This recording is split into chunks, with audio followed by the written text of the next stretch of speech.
Hello everybody, welcome to the first episode of Command Me Minecraft, the show in which I teach you guys how to code with command blocks inside of Minecraft. So, for the first episode, we are going to go over some very basics of coding in Minecraft. So, the first thing you will need is to have sheets enabled on your world. So basically, if I, for instance, type in /give inside of the chat, we'll go over that command later, you can see the usage over there, /give player, and all of that. That means I have sheets enabled on this world. If it, however, says this, which I will show you on the screen right now, then that means that you have not sheets enabled and you have to enable them. So, if you like, you can make a new world and basically go into more world options while you make the world and press allow sheets on. But if you want to allow sheets in the world you're currently in, the easiest way to do that is to simply open the start menu and then open to LAN and then allow sheets right here. And then you start the LAN world and then you will have sheets enabled on your world. So therefore you can type in command stuff. Okay, so moving on to lesson number 1, which I'm going to be teaching you guys in this video. And that is command block basics.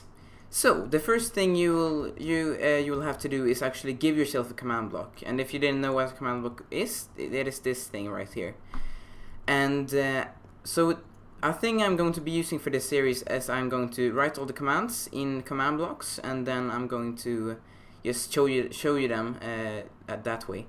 So if you don't have a command block already, which you obviously don't because you haven't written in this command yet, then you can copy this or actually just type it in. So you simply open T to open your chat as usual, and then you make you type /give, and then you do mark, and then you do P. And that's basically a selector. I'm going to be going over that in a later lesson, but that's what you need to know about this selector is that this will execute the command to the nearest player. So in this case, since I am executing the command, the nearest player is me. And then I basically just write command _ block, right, like that. And you can also complete the command with tab. So if I do like this, COMM, and then I press tab, it autocorrects to command block. So then I can just directly get the command block. Okay, so when you place down the command block, it will look like this for the first time. And if you actually open it, you can see there's the console command where you actually write your command. In this case I have /say hi, which will basically just tell hi in the chat. And down here we have 3 different buttons, and actually 4 with this as well. And these control the different settings of the command block. So there are 3 different types of command blocks. Impulse, which is the basic one, which is right here, and that runs the command once every time it gets power. So if I press this button, then it will say hi once. And if I, for instance, power it for a very long time, it will still only say it one time until I power it again. But then the next command block, if you actually press this, you can go to repeat. And that's the next type, which actually runs the command 20 times a second when it has power. So basically what that means is that here I have a say command, which says this is for repeating, and you can see that I have a lever connected to it. So when I actually pull this lever, you're going to see that it's going to spam the chat a lot of times. And this actually repeats the command 20 times every single second. So that's pretty good to know. Okay, so now for the last command block type, and that is the chain command block. So this runs commands after the last command block has been run. So as you can see here, I have an impulse command block connected into 3 different chain command blocks. and back here I have redstone blocks powering the chain command blocks. So if I just look at this, it says hi in the first one. In the second one it should say first, like that, and then it says second, and then third. So if I press this button right now, you will see it says hi, and then second, and then third. So if I actually remove this redstone block right there, you will see that it will only say hi, first, and third. So then the pulse basically came from this block into this block, and then it skipped that block because it doesn't have any power, and then it came into this.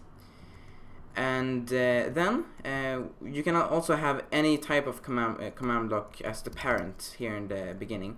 So you can, for instance, have a repeating command block, and then every single second 20 pulses will be sent through the line.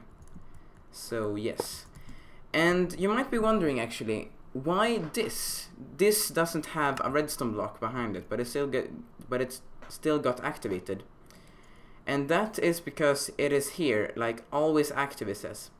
And that is another option inside of the command blocks. So that basically mimics having a redstone block right next to it all the time.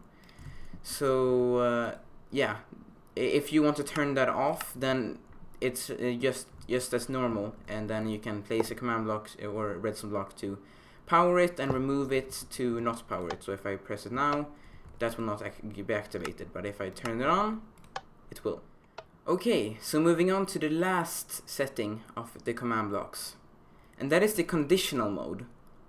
So conditional mode, basically, it only runs the command of the conditional command block if the last command block in the line was successful in running the command.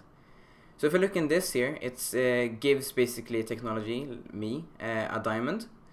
And that is obviously going to work because I am technology, and then it will say technology got a diamond. So I got a diamond, and then it said technology got a diamond. But down here it gives Herobrine a diamond, but that wasn't successful because Herobrine isn't in this world.